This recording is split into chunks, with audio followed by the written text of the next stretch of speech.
안녕하십니까. 진세골 사랑의 집 이사장 주수일입니다. 어느 날 당신에게 몇 개월밖에 살지 못한다는 갑작스러운 시한부 사형 선고가 내려진다면 그동안 무엇을 하면서 살겠습니까?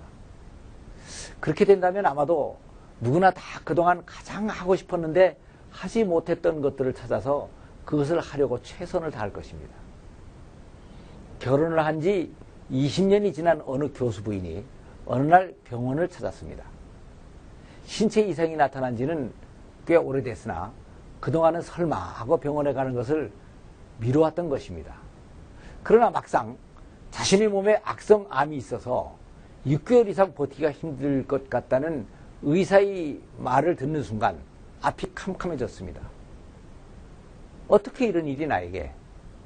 남편이 이 사실을 안다면 어떤 반응을 보일까? 이제 앞으로 남았다고 생각되는 약 6개월 정도의 삶을 어떻게 살아가야 하나? 좀 더 일찍 병원에 왔어야 되는 건데 지금껏 병원에 한번 와보지 못할 만큼 그렇게 바쁘고 어렵게 산 것도 아니었습니다. 이러한 많은 생각들이 머리를 스치고 지나갔습니다. 그날 저녁 부인은 애써 눈물의 흔적을 지우고 평소와는 달리 화사한 화장을 하고 남편을 기다렸습니다. 이제 갓 대학교를 들어간 장남과 고등학교 1학년 된 딸 아이, 그리고 외도 한 번 없이 깨끗하게 살아온 남편, 이제는 경제적으로도 그렇게 악착같이 살지 않아도 될 만큼 안정돼 있었는데 지금껏 조심스럽게 쌓아온 행복의 탑이 한꺼번에 허물어져야만 된다는 생각이 들었습니다. 저녁 설거지를 마치고 난 아내는 남편 옆에 다가 앉았습니다. 그리고 이렇게 물었습니다. 여보, 결혼 후에 우리 외식을 몇 번이나 했죠? 이런 의외의 질문에 남편은 아내의 얼굴을 물끄러미 쳐다보면서 대답을 했습니다. 글쎄, 아마 10번은 넘었겠지? 그래봤자 1년에 한 번꼴도 안 되지만 하는 남편의 대답에 아내는 다시 질문을 던졌습니다. 우리 신혼 이후에 영화 구경을 함께 한 게 몇 번이나 되죠? 글쎄, 별로 생각이 나지 않는군. 우리가 연애 때는 그렇게 많이 다녔는데. 아내는 또 말했습니다. 여보, 우리 부부가 해외여행 한 번도 같이 가보지 못했잖아요. 아는 게 아니라 그렇군. 안 그래도 금년에는 당신과 함께 해외여행이라도 한번 가볼까 생각하던 중이요. 여보, 올가을에는 미국에 학회가 있는데 그때 둘이 같이 가봅시다. 부인은 올 가을이라는 말에 가슴이 막혀왔습니다. 내가 과연 가을까지 살 수 있을까? 6개월이라는 사형 선고를 받아놨는데 가난한 가정에서 태어나 공과대학을 마친 남편을 만나 단칸방에서 삶을 시작했고 교수가 되고 이젠 살만하게 됐는데 결혼생활 20년이 너무 짧았다는 생각이 들었습니다. 언젠가 생활이 안정되면 누리지 하면서 정말 했어야 할 것들을 하지 못하고 살아온 인생을 돌이켜보면서 한없는 회한에 잠겼습니다. 정말 우리가 외식이나 영화 구경 한번 마음대로 못 갈 정도로 돈에 쪼들렸던가? 아니면 시간이 그렇게 없었던가? 생각해보면 그렇지도 않았습니다. 마음만 먹었으면 얼마든지 할 수도 있었는데 이젠 모든 것이 끝난 것입니다. 남편에게 모든 것을 다 털어놓고 나머지 살 수 있는 6개월 동안을 어디 시골이라도 가서 둘이 마주 앉아서 원 없이 사랑을 하며 살자고 해볼까? 설사 그렇게 해도 시원치 않을 것 같은데 지금 자기는 그것도 그렇게 하지를 못하고 있었습니다. 그나마 지금 자신이 가지고 있는 가정의 평온한 삶을 자기 말 한마디로 다 깨트려 볼 수가 없었기 때문이었습니다. 그러나 부인의 진정한 아쉬움은 현재나 또는 미래보다도 지금까지 남편과 함께 좀 더 누릴 수 있었던 것을 누리지 못했다는 과거에 있었던 것입니다. 열심히 살아왔던 남편, 그런 남편이 존경스러웠기 때문에 그 남편을 힘들게 하지 않으려고 웬만한 것들은 꼭 참고 살아왔던 아내, 그 현숙한 아내가 지금 그 참고 살아온 자기 삶이 한없이 바보스럽게 느껴지는 것이었습니다.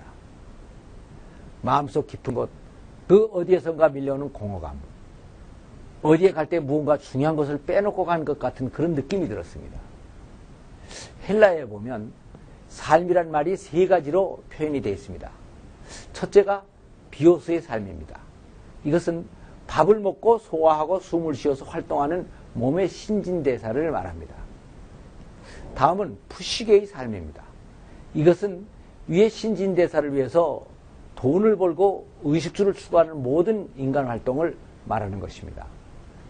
다음은 조회의 삶인데 이것은 사랑이나 미움을 표현하는 인간관계 활동을 말하는 것입니다.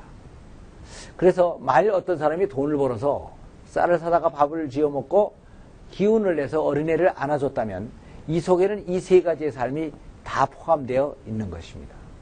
즉 돈을 벌어서 쌀을 사다가 밥을 해먹는 것까지는 푸시계의 삶입니다. 그리고 이 밥이 소화가 되어서 힘이 나는 데까지는 비오스의 삶인 것입니다. 그리고 다음에 어린애를 안아주는 사랑의 행위는 조회의 삶입니다. 이렇게 보면 비오스와 푸시계의 삶은 결국 자신의 생존을 유지시켜주는 삶의 수단이 되는 것입니다. 그러나 조회의 삶은 삶의 진정한 의미를 부여하는 인생의 목표가 되는 것입니다. 그래서 성경이 영생을 얘기할 때는 항상 조회라는 말을 쓰고 있고 예수님께서 우리들에게 주신다고 하신 풍성한 삶도 바로 이 조회의 삶을 말하는 것입니다. 그리고 인간의 행복도 사랑하는 인간관계 속에서 얻어진다는 것을 생각할 때 우리들이 인생에서 가장 중요하게 여겨야 될 것은 바로 이 조회의 삶인 것입니다. 지금까지 우리나라에서 40대 이상의 사람들은 전쟁과 가난과 배고픔 속에서 생존하는 것 자체가 너무 절박해서 사랑이니 낭만이니 하는 말들이 너무 사치스럽게 들리는 세대를 살아왔습니다. 그래서 비오스나 푸시계의 삶이 우리들 생활의 중심이 되어 왔습니다. 그러나 이제는 조회의 삶이 더 중요한 시대가 됐습니다. 수단만 열심히 확보를 하고 목표를 달성하지 못한다면 허탈한 삶을 느낄 수밖에 없기 때문인 것입니다. 인생을 열심히 또 충실하게만 살아왔던 교수 부인은 바로 이런 회의를 지금 느끼고 있는 것입니다. 이 부인은 지금 당장 극장 구경을 하고 싶다거나 외식을 하고 싶다는 것이 아닙니다. 그동안 사랑하는 남편과 오붓한 시간을 가지고 낭만적인 분위기 속에서 사랑을 주고받는 조회의 삶을 누리지 못한 것이 못내 아쉽다는 것입니다. 오늘날 너무나 많은 사람들이 행복하기에 필요한 생활의 수준보다 훨씬 더 높은 사회적, 경제적 목표를 세워놓고 그것을 얻으려고 정신없이 뛰느라고 행복을 누릴 시간을 잃고 있습니다. 행복은 돈이나 외적 여건이 부족해서 누리지 못하기보다는 누릴 수 있는 마음의 여유나 건강을 잃어버림으로 누리지 못하는 경우가 훨씬 더 많습니다.